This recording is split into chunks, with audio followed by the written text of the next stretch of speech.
Buenos días, mis hermanos, que a punto de iniciar un día más de servicio a nuestro Señor. Estamos adorando a nuestro Señor a través de estas redes sociales. Gracias le damos al Señor porque a pesar de que no estamos reuniéndonos en el edificio de la congregación, Dios nos está permitiendo descubrir que cada hogar puede ser una congregación, una iglesia pequeña, y nos está permitiendo experimentar lo que los primeros cristianos experimentaron al tener una iglesia o una congregación en cada hogar. Y con la bendición de que ahora podemos contar con la tecnología, podemos contar con esta bendición de las redes sociales, y que podemos estar entrelazados unos con otros para poder aprender, para poder elevar acción de gracias a nuestro Señor, elevar cánticos a nuestro Señor, y también compartir la palabra, escuchar la palabra, ser ministrados por la palabra. Así es que, mis hermanos, vamos a dar gracias al Señor en esta mañana. Vamos a dar gracias al Señor por su presencia. Vamos a pedirle sabiduría para poder seguir desarrollando esta clase de Apocalipsis. Hemos estado hablando sobre las iglesias del Apocalipsis, y esta iglesia de Pérgamo en especial tiene mucho que enseñarnos para nuestra vida, pero históricamente también tiene bastante que enseñarnos, y es el deseo de que cada uno de nosotros podamos aprender. Vamos a inclinar nuestro rostro, vamos a pedirle al Señor de su dirección para que nos permita de sabiduría, ya, porque sin la sabiduría del Señor no podemos hacer mucho o hacer nada. Sin la sabiduría del Señor solamente vamos a estar repitiendo cosas que no sabemos, y el propósito es pedirle sabiduría al Señor para que su palabra pueda realmente fluir en todos los corazones que van a estar recibiendo no solamente este estudio, pero todo lo que la programación en el mundo entero, nuestros hermanos en la fe, están compartiendo de parte del Señor. Padre, gracias le damos, Señor, en esta mañana. Gracias por la bendición que nos da de empezar un nuevo estudio, de empezar, Señor, un nuevo día de celebración, un nuevo día de adoración a su nombre.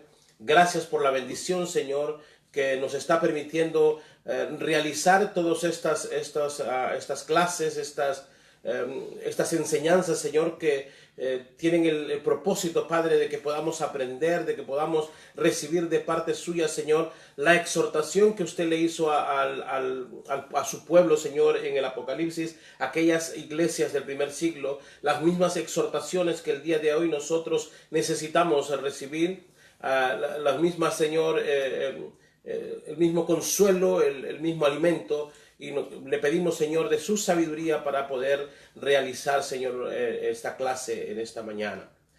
Bendice, Señor, la vida de todas las personas que en el mundo entero, en este momento o durante el resto de este día, Señor, van a reunirse, van a congregarse a través de las redes sociales para aprender de parte suya, para elevar alabanzas a su nombre, para tener acciones de gracia. Bendice, Señor, el actuar de cada hijo suyo que en este momento en el mundo entero, Señor, está haciendo su esfuerzo y también usando del privilegio, Señor, que usted nos brinda de poder compartir su palabra. Permítenos que entendamos su palabra, que podamos vivir confiados en su palabra. En el nombre de Cristo Jesús se lo pedimos, Señor. Amén y amén. Una de las razones importantes, mis hermanos, de poder compartir la palabra del Señor y de aprender la palabra del Señor es el llegar realmente a conocer el tipo de Dios que nosotros tenemos. Lo importante de la Escritura no es únicamente el llegar a saber sobre los libros de la Biblia, en qué orden están, o cuántos libros tiene el Antiguo Testamento, cuántos libros tiene el Nuevo Testamento. Es decir, lo más importante de la palabra del Señor es que usted, a través de lo que lee, puede empezar a descubrir las cualidades, los atributos de Dios. Porque mientras usted más atributos y cualidades descubra del Señor, su fe se va a ir alimentando mucho más y mucho más, que lo va a preparar para enfrentar los retos diarios. le va a preparar para saber enfrentar las victorias que Dios le permite tener, porque tanto las tribulaciones, las pruebas necesitan ser enfrentadas bíblicamente, pero también las bendiciones, las victorias, usted las tiene que enfrentar bíblicamente. Es decir, nosotros tenemos que enfrentar bíblicamente todo en nuestra vida y lo tenemos que hacer. La forma correcta, la forma sabia, la forma bíblica es hacerlo a través de conocer el tipo de Dios que usted tiene, las cualidades de ese Dios que usted tiene. Más conoce de Dios, más va a alimentar su fe. Más conoce de Dios, más fuerte usted se va a hacer para enfrentar todos los problemas diarios, todas las bendiciones diarias. Entonces, de modo que el propósito a través de todas estas clases es que usted descubra a Dios, conozca a Dios, qué es lo que Dios le agrada, qué es lo que a Dios no le agrada, qué es lo que Dios desea que usted haga, qué es lo que Dios le prohíbe a usted realizar. Porque en la experiencia de compartir la palabra he descubierto en mi propia vida y en la vida de las personas que han estado alrededor nuestro siendo ministradas, hemos descubierto que al exponer la palabra del Señor han sido convencidos de que han estado practicando excelentemente bien todo lo mal que el Señor dice que no se debe de hacer. Entonces es necesario tener un conocimiento del Señor. Y ese es el propósito de cada estudio que estamos realizando. Estábamos hablando la semana pasada sobre Pérgamo, la iglesia que se unió al Estado.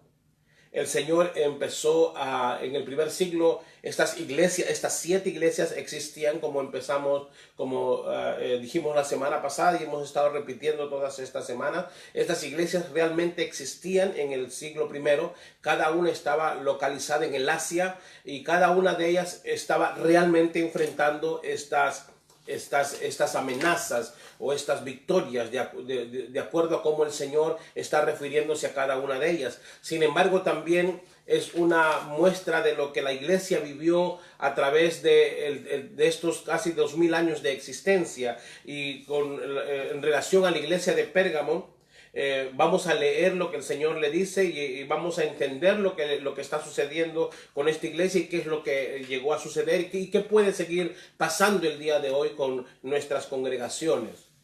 Dice en Apocalipsis capítulo 2 del versículo 12 al 17, y escribe escribe al pastor de la iglesia en Pérgamo, el que tiene la espada aguda de 2 filos dice esto.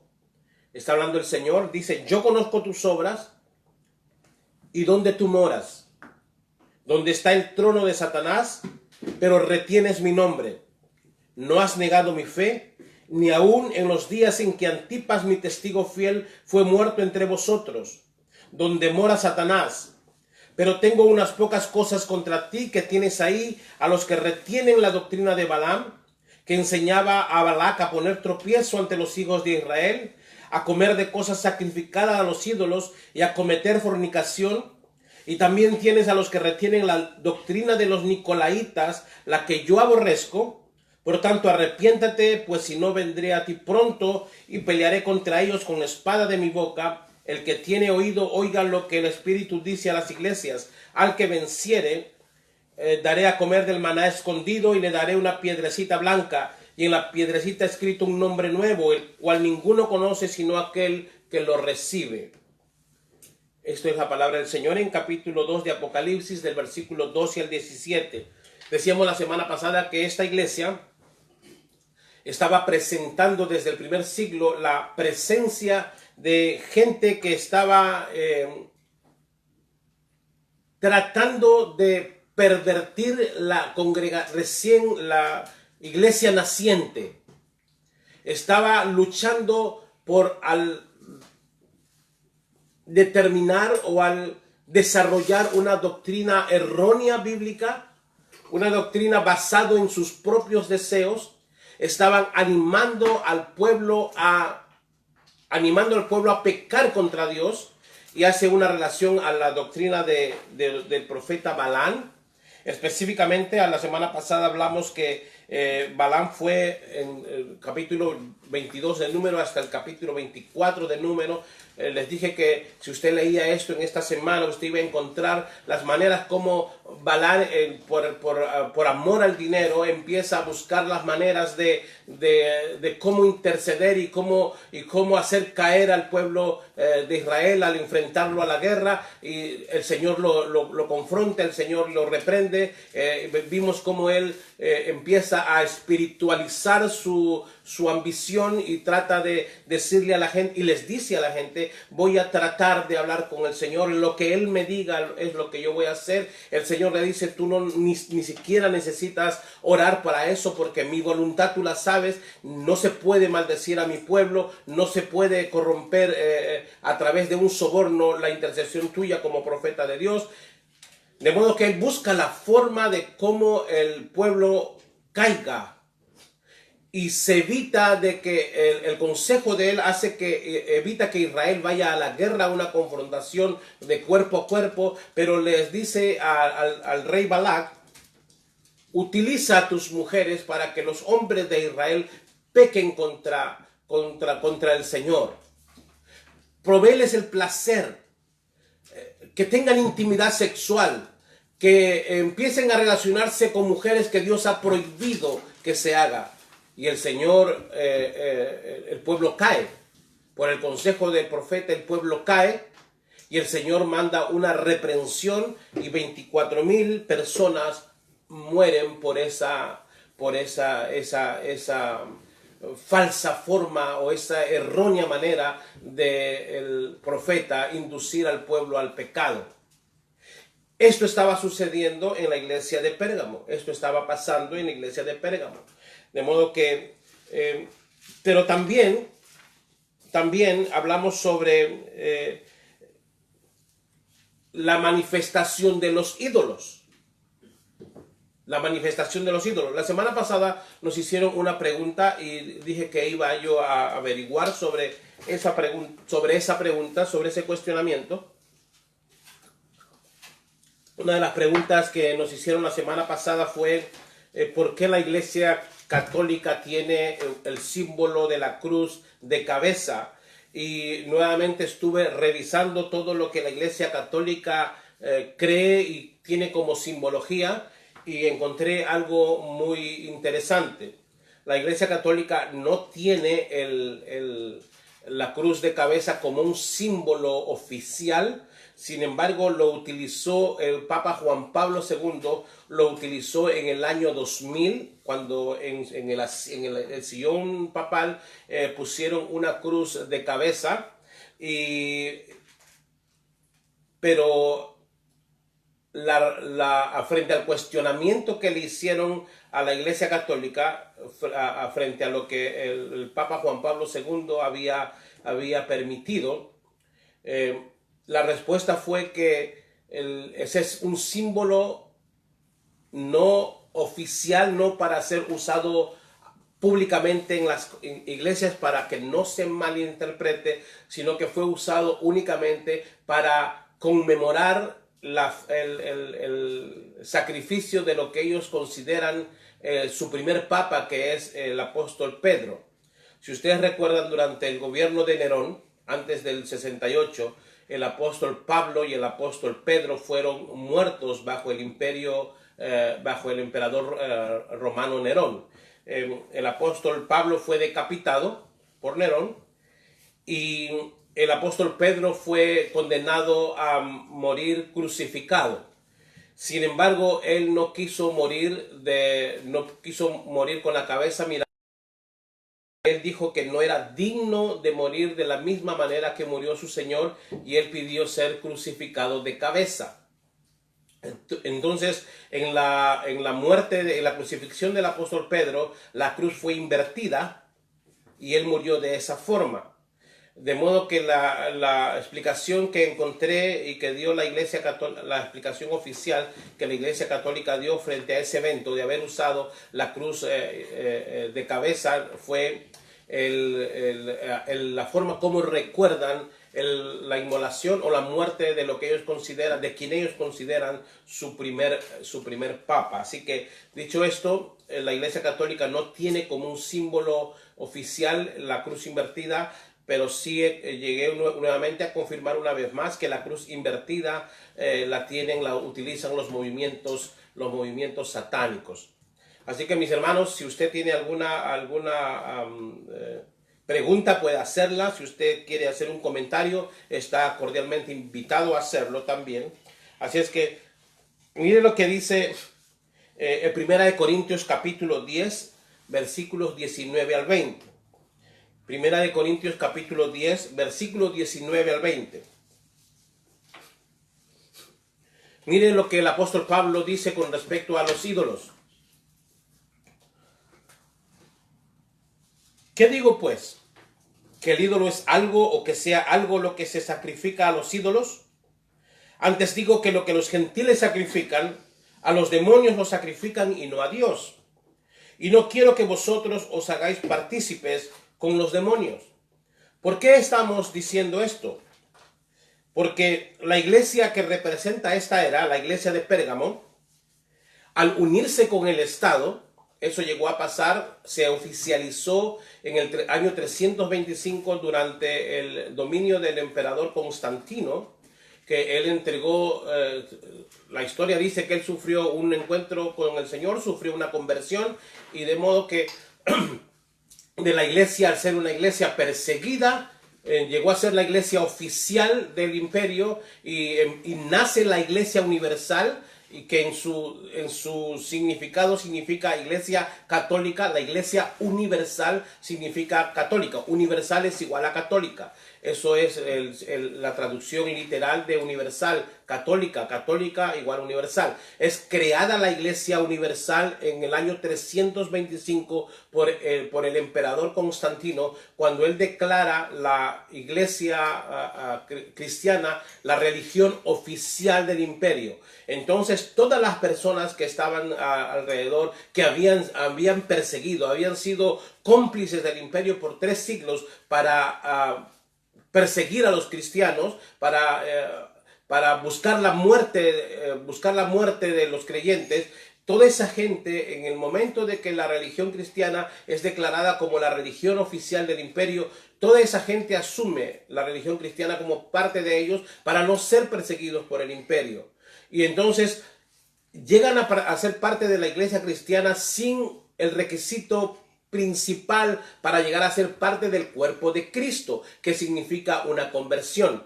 Todas estas personas empezaron a tomar la religión a aceptar la religión sin sufrir una transformación, sin experimentar un nuevo nacimiento, y empiezan a llevar todas sus costumbres, toda su cultura, todos sus dioses, y empiezan a mezclarlo en su nueva práctica de fe. La iglesia que representa esta era, la iglesia de Pérgamo, es aquella iglesia que se dio a la fornicación con el paganismo. Esto es en relación a lo que el Señor dice: ustedes siguen practicando, están practicando la doctrina de Balaam, lo que le acabo de explicar al principio. La iglesia ocupó templos paganos y a sus ídolos puso nombre de santos. Al no tener el cristianismo diosas, no existía, por 3 siglos no existía una doctrina de ídolos en la iglesia cristiana. Al no tener el cristianismo diosas, la Virgen María pasó a ocupar el puesto de reina del cielo. Preste mucha atención. Y muchas de las primeras imágenes de la Santa Madre del Señor de María fueron imágenes de diosas paganas a las que se les cambió el nombre. Las fiestas y días especiales en los cultos del paganismo, al paganismo fueron absorbidas por esta iglesia permisiva, que se dejó seducir como Balaam por el beneficio que esta unión iglesia-estado le proporcionaba. Lo que las duras persecuciones y el martirio no pudieron conseguir, la fornicación con el estado pagano lo consiguió.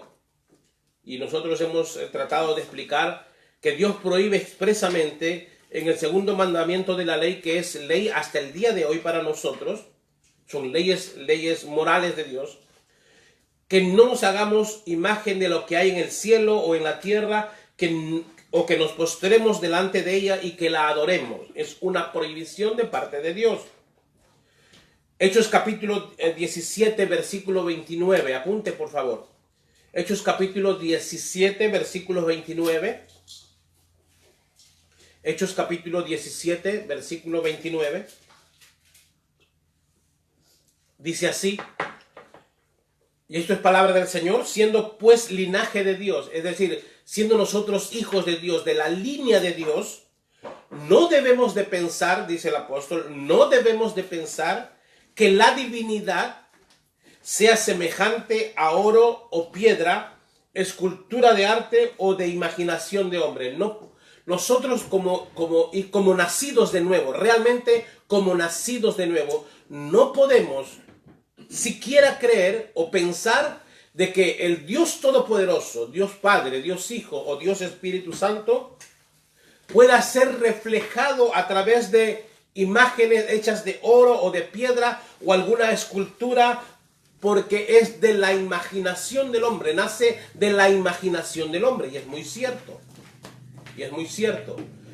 Cuando usted ve a un Cristo o una Virgen o lo que usted pueda ver, todas esas imágenes están realizadas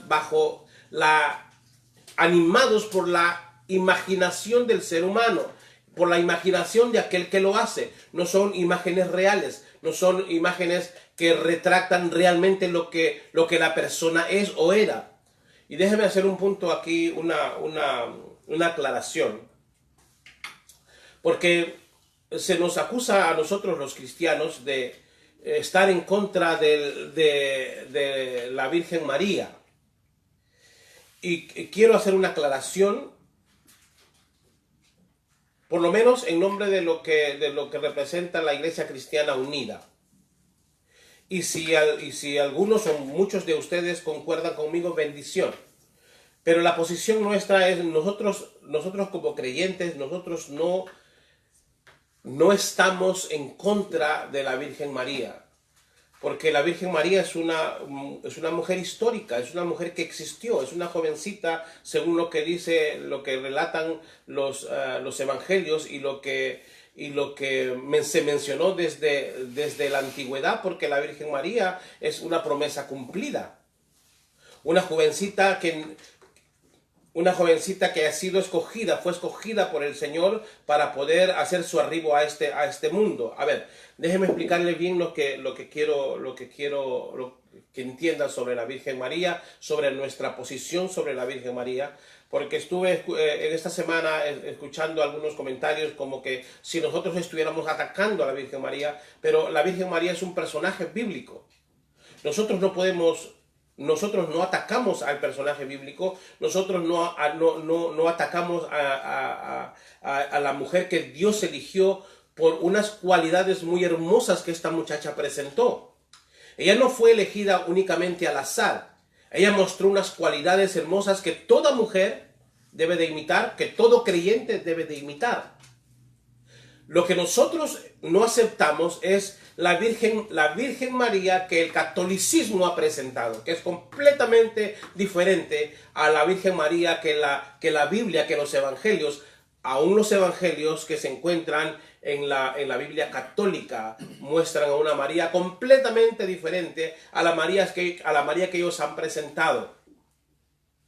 Primero porque la Virgen María se le reconoce como Virgen María únicamente dentro del contexto humano. Es decir, cuando la palabra del Señor llama Virgen María o se refiere a María como una virgen, está refiriendo a su condición física. Es decir, una muchacha que en ese momento no había sido tocada sexualmente, no había tenido intimidad sexual.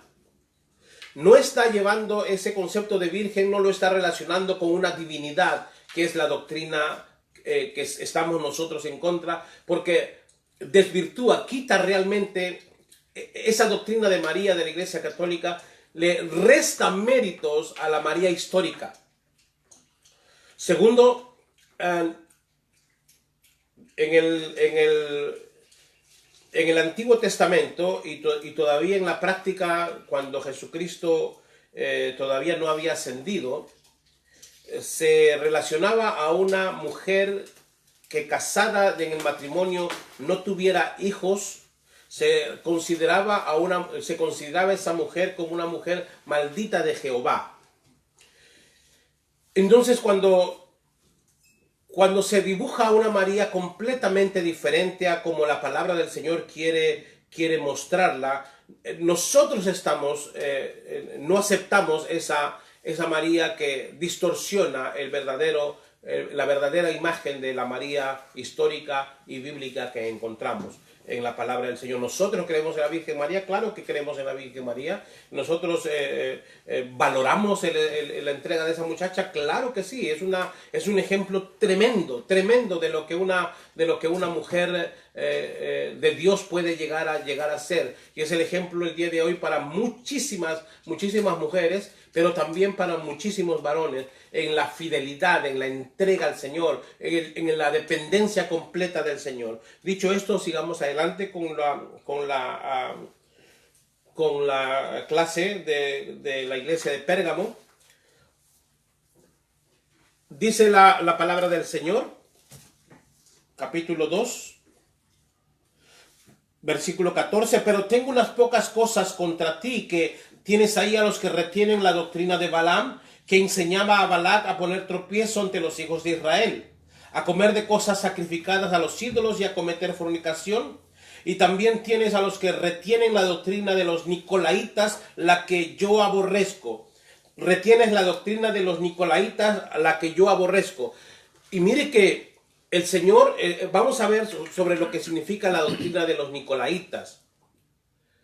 Y esta iglesia no escuchó la exhortación que el Señor estaba haciendo a través del apóstol Juan. ¿Qué significa la doctrina de los nicolaitas?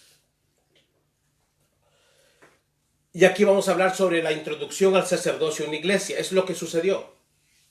La doctrina de los nicolaitas explica cómo en este tiempo de la iglesia que se unió al Estado y siguiendo la doctrina de Balaam, empezó a fornicar para tratar de conseguir los favores del imperio, y entonces el poder que ofrecía el ser parte del imperio, ese poder político, ya no ese poder religioso, sino el poder político que el imperio empezó a ofrecerles a la iglesia de este tiempo, empezó a corromperlos, pero también la doctrina de los nicolaitas se entremetió en medio de esta congregación, en medio de esta iglesia en este tiempo, y se produjo la introducción al sacerdocio en la iglesia.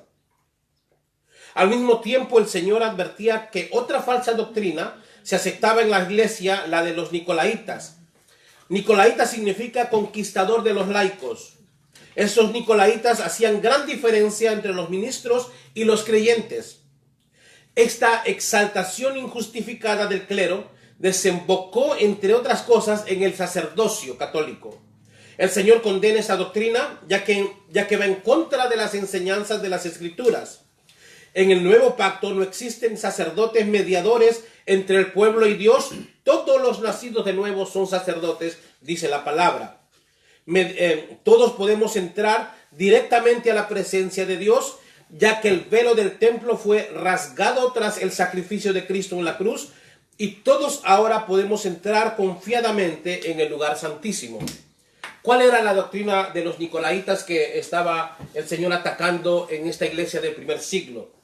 Esta doctrina decía, Nicolás era uno de los diáconos de la primera iglesia, de ahí deriva esta expresión nicolaitas, que seguían la doctrina de Nicolás. ¿Y qué hacía Nicolás? Un diácono, una autoridad en la congregación. Recuerde, todas las herejías o las sectas que se han formado el día de hoy han nacido de personas que han estado participando sobre todo en el liderazgo de la iglesia cristiana. De ahí ha nacido la gran cantidad o la gran mayoría de sectas que el día de hoy conocemos en nuestros días. Han nacido del seno de gente que participaba en el seno de una iglesia cristiana o de gente cristiana. Los nicolaitas Nicolás era un hombre que enseñaba dos cosas. Que usted, por el hecho de ser creyente y haber recibido la salvación por gracia, todo lo que usted hiciera, todo lo que usted practicara, no hacía que usted perdiera la gracia de Dios. Es decir, una distorsión del concepto de salvación. Lo que usted hace con el cuerpo es con el cuerpo, lo que usted hace con el espíritu es del espíritu. Es decir, una acción con su cuerpo no tiene relación con el espíritu. El espíritu es el que se va con el Señor, el cuerpo es el que queda en esta tierra, de manera que cuando usted peca, su espíritu no peca, sino su cuerpo. El cuerpo recibe su paga, que es la muerte terrenal, pero su espíritu se va con el Señor. Interesante herejía. ¿Por qué? Porque entonces Nicolás enseñaba en un mundo donde la prostitución, el homosexualismo, el lesbianismo y muchas cosas agregadas a esas era una práctica común. Era una práctica común, de modo que lo que estamos viviendo el día de hoy no es ajeno a lo que se vivía en el primer siglo. El proverbista decía en su libro en Eclesiastés, todo lo que ha sucedido hoy ya ha sucedido ayer.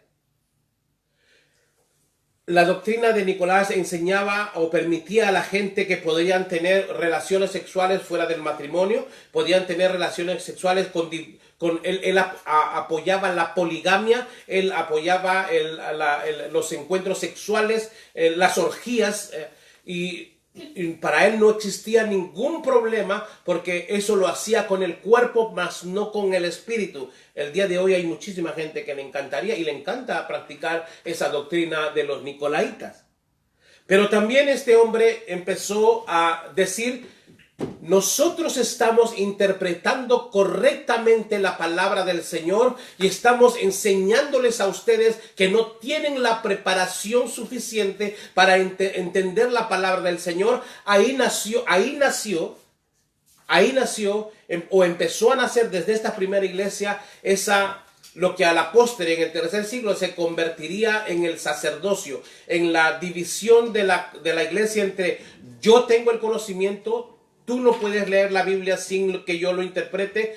Yo soy del clero, tú eres del pueblo. Yo soy elevado, yo tengo esa comunión con el Señor. Tú tienes que escuchar lo que yo digo.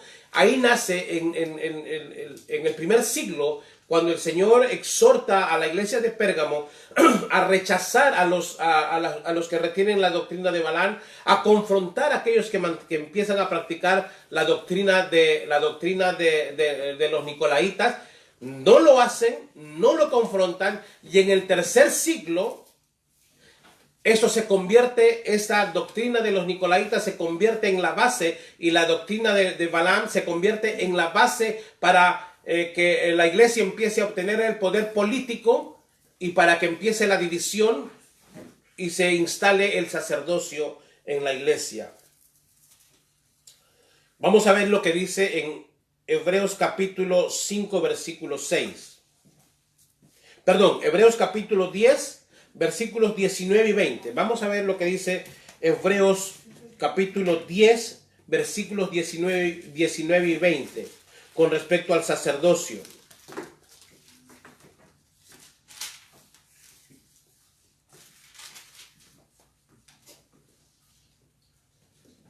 Hebreos capítulo 10, versículos 19 y 20 dice así: así que, hermanos, teniendo libertad para entrar en el lugar santísimo por la sangre de Jesucristo.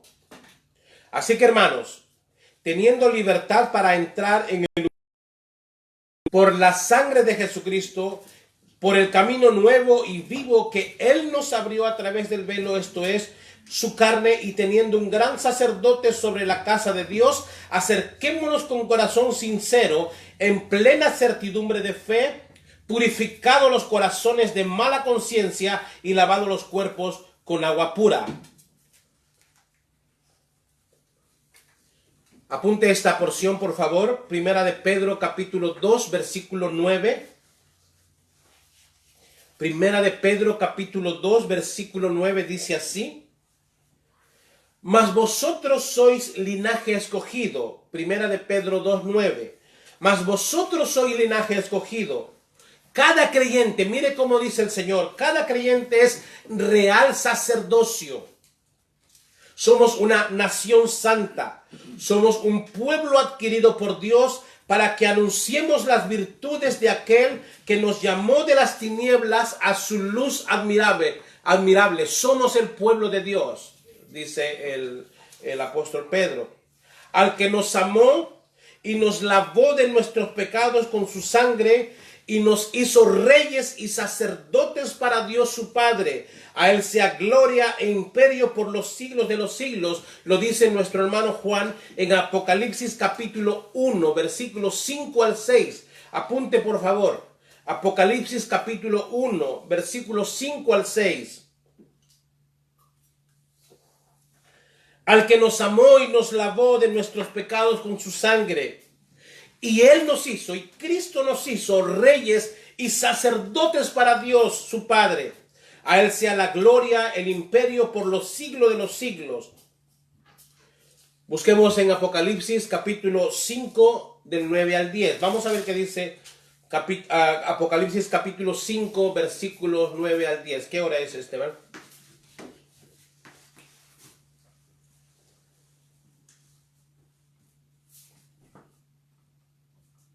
Y cantaban un nuevo cántico diciendo: digno eres de tomar el libro y de abrir sus sellos, porque tú fuiste inmolado y con tu sangre nos has redimido para Dios de todo linaje y lengua y pueblo y nación. Y nos has hecho para nuestro Dios reyes y sacerdotes, y reinaremos sobre la tierra. Usted puede ver lo hermoso de la Escritura, lo bello de la Escritura, lo hermoso de la Escritura, lo bello de la Escritura. 3 siglos antes de que la palabra, de que esto llegara a suceder en la iglesia de Pérgamo, 3 siglos antes, la palabra del Señor ya tenía la respuesta para todas esas herejías que se iban a levantar 3 siglos después de que el Señor inspirara a sus hombres a escribir su mensaje. ¿Se da cuenta lo hermoso de la palabra? El apóstol Juan, siendo utilizado por el Señor para escribir el Apocalipsis, llama la atención al pueblo, llama la atención a las iglesias del primer siglo y les está proveyendo la exhortación para no caer en el error. Sin embargo, esta iglesia la iglesia en general no hizo caso a la exhortación del Señor. En el tercer siglo se empieza nuevamente, después de tantos siglos que Balaam había existido, había vivido, siglos después, todavía esa doctrina del error estaba presente y la palabra ya tenía la respuesta para esa herejía. 20 siglos han pasado desde que esto ha sido escrito, desde que se cerró el canon de las Escrituras. Y el poder de la Escritura es esto, radica en esto, mis hermanos, que frente a las herejías que el día de hoy la iglesia puede enfrentar, la palabra de Dios ya tiene la respuesta. Ese es el poder de la Escritura. Volvamos al capítulo 2 de Apocalipsis. Y también tienes a los que retienen la doctrina de los nicolaitas, la que yo aborrezco. La que yo aborrezco, dice el Señor. Yo aborrezco, yo rechazo todo esto, pero tú lo estás permitiendo. De modo que cuando yo rechazo algo y tú estás no solamente permitiendo, pero estás practicándolo, yo me estoy convirtiendo para ti en un serio problema. Tú te estás convirtiendo para mí no en mi hijo, sino en mi enemigo, porque tú estás practicando aquello que yo aborrezco. Aquello que yo te digo que no practiques, tú lo estás practicando. Aquello que yo te digo que exhortes, tú eres parte de eso. Miren la exhortación del Señor. Por tanto, dice el Señor, arrepiéntete, pues si no, vendré a ti pronto y pelearé contra ellos con la espada de mi boca. Nuevamente, ¿qué significa esto? Está diciendo el Señor a la iglesia del primer siglo, le estuvo diciendo al Señor a la misma iglesia a través de los tiempos, y nos está diciendo a nosotros el día de hoy lo mismo. El día de hoy, como en el primer siglo, como en el tercer siglo, como en la historia de todos los siglos, hay congregaciones, y cuando hablo de congregaciones estoy hablando de gente, porque son la gente con su forma de pensar, con su comportamiento, con su accionar, que componen todas estas congregaciones. Son gente con sus ideas, con su forma de enfrentar la vida, con la manera como deciden comportarse en la congregación, en la sociedad, en el mundo. Están revelando o mostrando a un Cristo completamente diferente al de las Escrituras. Ese es el gran problema. El Señor le está diciendo, por tanto, arrepiéntete. ¿Qué significa arrepentimiento? ¿Qué está pidiéndonos el Señor? El Señor está pidiéndonos en este caso específico, está diciendo, deja de consentir personas que están trayendo doctrinas que yo aborrezco para que animen la práctica de la gente que me sigue. Ustedes son responsables, los que están en liderazgo, los que tienen un conocimiento mayor del Señor, porque mientras más conocimiento tienes, mientras más luz Dios te da, más Dios te demanda. Esa es la ley del Señor, esa es la regla divina. Mientras más conocimiento tengas, mientras más luz del Evangelio tengas, mientras más preparado estés en la palabra, el Señor te demanda más. De modo que nosotros, como líderes de la iglesia del Señor, tenemos que primeramente empezar a examinar lo que nosotros consentimos, no solamente en la congregación, pero en nuestra práctica diaria. En nuestra práctica diaria. La exhortación principal que el Señor está haciendo a esta iglesia son de dos cosas. ¿Ustedes creen que asociarse con el gobierno de turno les va a dar un poder que yo para ustedes no he decidido dárselos? Usted y yo no podemos buscar como creyentes un poder que el Señor no ha determinado darnos a nosotros. El Señor nos ha dado el poder de ser portadores de su victoria en la cruz. Él dice que Él nos ha entregado su victoria y nosotros debemos de ser el baluarte de la verdad. El Señor no nos ha entregado ningún poder político. Se equivoca la iglesia, o se equivocan los líderes, se equivocan las congregaciones que tratan de conseguir poder político porque creen que de esa manera van a propagar mejor el Evangelio de Cristo. Es una herejía, es un error, no se puede hacer. Dios no lo desea así. En el propósito, en el diseño original de Dios, no está que la iglesia se asocie con el gobierno para que entonces tenga el poder para seguir siendo iglesia. El Señor dice que no es así. Nosotros con nuestra vida y a través de lo que permitimos, nosotros somos la presencia de Cristo en el lugar donde estemos. Nosotros somos la presencia de Cristo. Nosotros somos la representación de Dios. Nosotros somos los que llevamos la imagen de Cristo Jesús. Lo que está diciendo el Señor es que donde usted esté, lo que usted haga, va a revelar el Cristo que usted dice creer. Y su testimonio va a impactar la vida de otros, para bien o para mal, pero va a impactar. Si usted está haciendo mal, si usted cree que asociándose con otras personas, asociándose con otros grupos, asociándose con aquellos que a usted le ofrecen el poder, usted puede desarrollar una mejor misión cristiana, usted está completamente equivocado. Completamente equivocado. Completamente equivocado. Arrepiéntase si usted ha entregado sus convicciones y para predicar el Evangelio usted depende de la aprobación de gente en el poder. Arrepiéntase. Arrepiéntase. Y esta es una exhortación para todas aquellas personas que han vendido y han cedido sus convicciones por el afán del dinero, por el afán de la fama, por el afán de tener el poder. Hay gente llamada cristiana que están liderando la congregación del Señor, que han vendido sus convicciones, han vendido su amor por el Señor solamente por tener mayor influencia en el mundo. Y eso es un pecado que el Señor está condenando.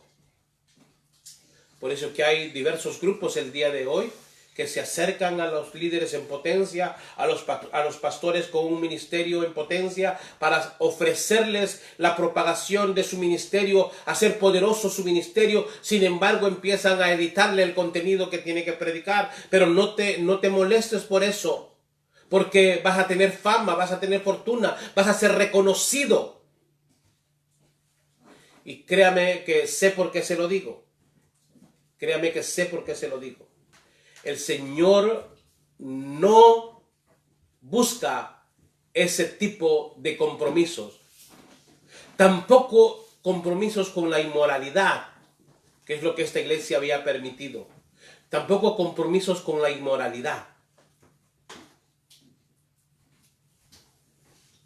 No es espíritu lo que posee al cristiano, hombre o mujer, que decide estar adulterando.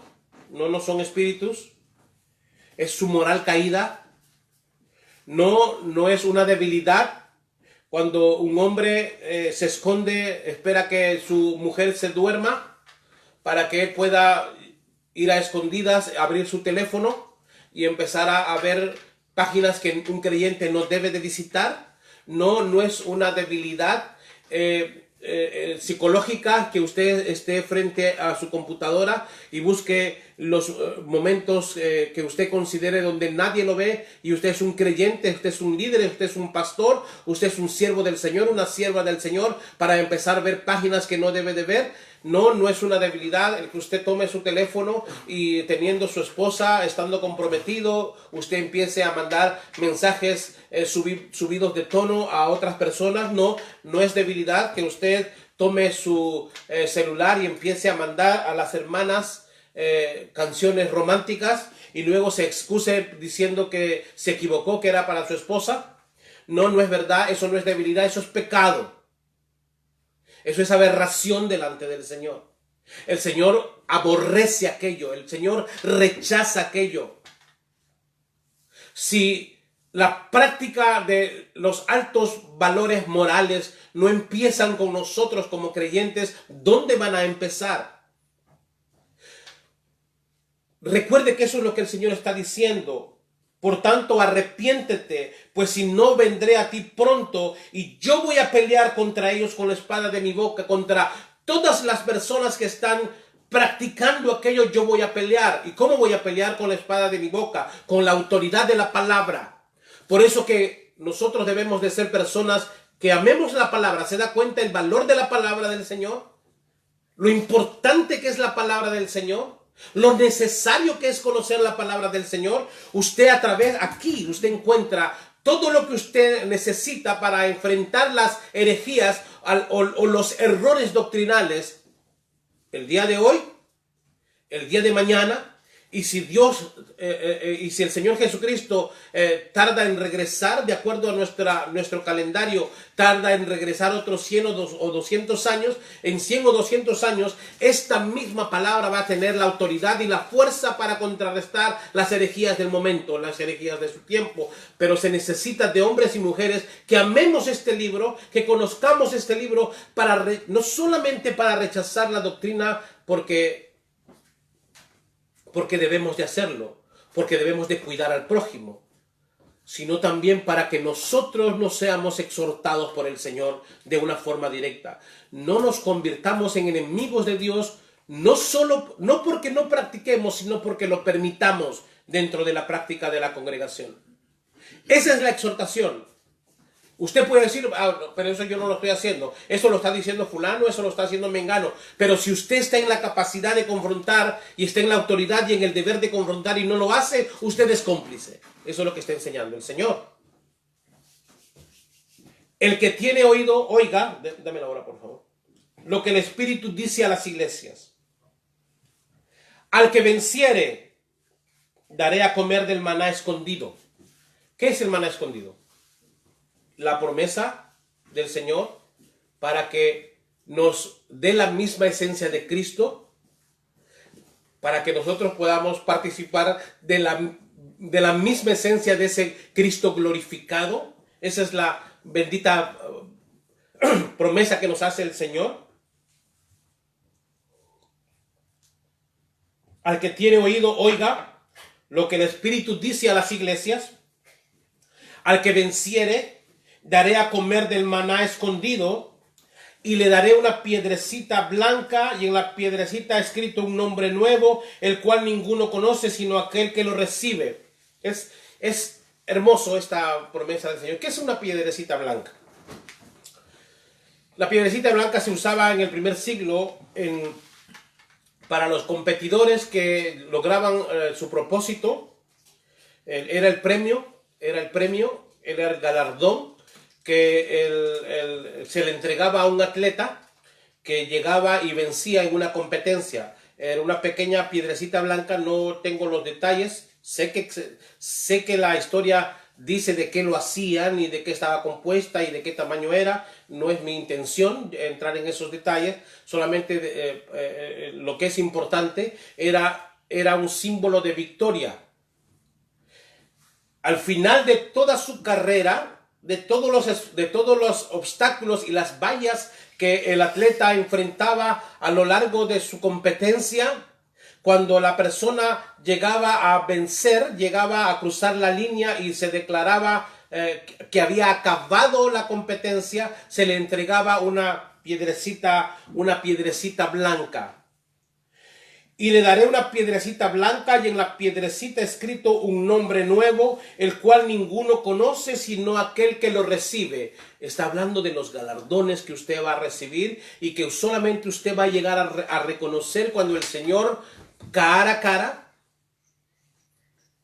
cara, en persona, después de que usted haya enfrentado todos los obstáculos en esta vida, todos los obstáculos para mantenerse en la carrera, usted va a recibir le va a dar a comer del maná escondido del Cristo eterno. Eso es lo que significa de la eternidad. Nosotros vamos a participar de la eternidad. En el momento que lleguemos, nosotros tenemos la vida eterna. Cuando lleguemos después de nuestra carrera, vamos a llegar delante del Señor y Él nos va a dar esa bienvenida, ese maná eterno, ese Cristo que representa la eternidad, y nos va a entregar nuestros galardones. Este es un pasaje que menciona los galardones. Esa piedrecita blanca significa los galardones. El tamaño de galardón lo va a saber usted y el Señor, según lo que estamos leyendo, pero va a recibir sus galardones. ¿Por qué? Porque usted ha llegado a la meta. Porque usted ha obedecido lo que el Señor ha mandado hacer. Ha tenido obstáculos, ha tenido pruebas, ha tenido luchas, pero usted ha llegado al final, usted ha vencido. ¡Qué hermoso! ¡Qué hermoso lo que el Señor le estaba ofreciendo a esta iglesia del primer siglo, le estaba ofreciendo a la iglesia de todos los siglos, y se lo está ofreciendo a usted, me lo está ofreciendo a mí! Hay razones hermosas por las que nosotros debemos mantenernos firmes en nuestras convicciones. Hay bendiciones hermosas que nos esperan si nosotros nos mantenemos firmes sirviendo al Señor. Es lo que dijo el Señor. El que perseverar, es decir, la perseverancia es un fruto de salvación.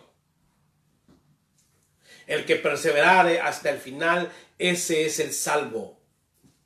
De modo que si usted es un hombre o una mujer que ha entregado su vida al Señor, usted va a perseverar hasta el final. Usted y yo no somos de aquellos que empezamos la carrera y dejamos todo tirado por los problemas que enfrentamos, por los obstáculos o por las vallas en el camino. No somos de aquellos que retrocedemos, dice la palabra del Señor, sino que la perseverancia es una muestra que nosotros hemos entregado nuestra vida al Señor. La perseverancia en todo. Considere la perseverancia en todos los aspectos de su vida. en el permitir lo que Dios permite, en el rechazar lo que Dios rechaza, en alentar a sus hermanos, en levantar al caído, en el ser un buen ejemplo en donde usted esté. Usted es la representación de Dios. Recuerde eso. Cristo no lo representa a usted. Usted está representando a Cristo. Cristo no lo representa a usted. Usted está representando a Cristo. Donde usted esté, donde Dios le permita ir, usted es presencia de Dios. La gente va a ver a Cristo a través de lo que usted diga, de lo que usted haga. No solamente a través de lo que usted diga, sino a través de lo que usted haga. No solamente a través de lo que usted enseñe con su boca, sino de lo que enseñe con sus acciones. Esa es la manera de cómo nosotros podemos encontrar la bendición de analizar esta iglesia de Pérgamo. Sé que es algo distinto para todas las personas que están acostumbradas a interpretar el Apocalipsis de una forma histórica solamente, o de una forma solamente que hace en relación a las iglesias de todos los tiempos, pero me encanta a mí ponerle la otra cualidad, agregarle la otra cualidad, que es una aplicación personal. En todo lo que usted lea, si usted no encuentra una aplicación personal para su vida, qué es lo que Dios está mandándole a cambiar, a hacer o a transformar en su vida, usted está perdiendo la lectura de la palabra del Señor. En frente a cada lectura de la palabra, usted tiene que encontrar una aplicación personal. Si usted no encuentra una aplicación personal, usted se está perdiendo de la maravilla de la palabra del Señor. Mis hermanos, muchísimas gracias por este tiempo que usted nos ha permitido compartir con ustedes esta clase sobre Apocalipsis. La próxima semana vamos a hablar sobre Tiatira, la era oscura de la iglesia. Es la otra iglesia que el Señor menciona dentro de las 7 que estamos estudiando. Tiatira, la era oscura de la iglesia. Así que vamos a despedirnos. Gracias al Señor por la dirección de Él, por la presencia de Él y por estar ustedes presentes y escuchando lo que estamos compartiendo. Espero de todo corazón que pueda ser de gran bendición para usted, como lo es para mi vida y la vida de los míos, la palabra del Señor. Así que vamos a inclinar nuestros rostros, vamos a agradecer al Señor por este tiempo y vamos a volvernos a encontrar rápidamente, unos 15 minutos, 20 minutos vamos a tener nuestro servicio de adoración al Señor a través de los cánticos. Padre bueno, gracias Señor en esta mañana por la bendición suya, Señor, de su presencia. Sin su presencia nada de esto tendría sentido, más por su presencia todo, Señor, tiene un sentido. Gracias, Dios mío, por permitirnos, Señor, compartir su palabra en esta mañana. Gracias, Señor, por ayudarnos, Señor, a compartir el mensaje que usted, Señor, primeramente ha exhortado a su servidor. Yo le ruego, Señor, que pueda llegar a la vida de mis hermanos como ha llegado a la vida mía. Que pueda exhortar a mis hermanos como me ha exhortado a mí. Que pueda hablarle, Señor, a cada una de las personas que ha escuchado y las que escucharán de la forma como me ha exhortado a mí. Señor, realmente su palabra es poder. Ayúdenos, Señor, a ser fieles a usted. En medio de lo que vivimos, en medio de lo que enfrentamos. Permítanos entender, Señor, que el poder es el poder que usted nos ha entregado a través de su Santo Espíritu y no el poder que hombre alguno pueda dar. No hay filosofía o estilo de vida humano que pueda superar de ninguna manera el consejo suyo, Señor. No hay absolutamente organización humana que tenga la capacidad de darnos el poder que usted nos ha dado en Cristo Jesús por su Santo Espíritu. No hay nada que se compare con el poder de las Sagradas Escrituras, absolutamente nada. Permita, Señor, que nuestro deseo de seguir propagando su verdad, la sana doctrina, Señor, sea lo que motive a cada creyente genuino, Señor. Le ruego, Padre mío, que nos bendiga no solamente, Señor, en este día, pero todos los días de nuestra existencia. Que podamos vivir para su honra y para su gloria. Que nuestro testimonio, que nuestro comportamiento, Señor, que nuestras palabras reflejen nuestra comunión con usted, nuestra relación con usted. Gracias por este tiempo de escudriñar su palabra. Y le rogamos, Señor, que pueda ayudarnos ahora a poder tener ese encuentro con usted a través de los cánticos, a través de la música. Queremos, Señor, adorarlo, queremos exaltar su nombre, queremos llegar a su presencia a través de la imperfección nuestra como seres humanos, pero con el deseo grande, Señor, de agradar su corazón, de alegrar su corazón. En el nombre de Cristo Jesús, su Hijo, le damos gracias, Señor. Amén y amén. Mis hermanos, nos vemos en unos 15 minutos, 20 minutos para tener un tiempo de adoración al Señor a través de la música. Bendiciones.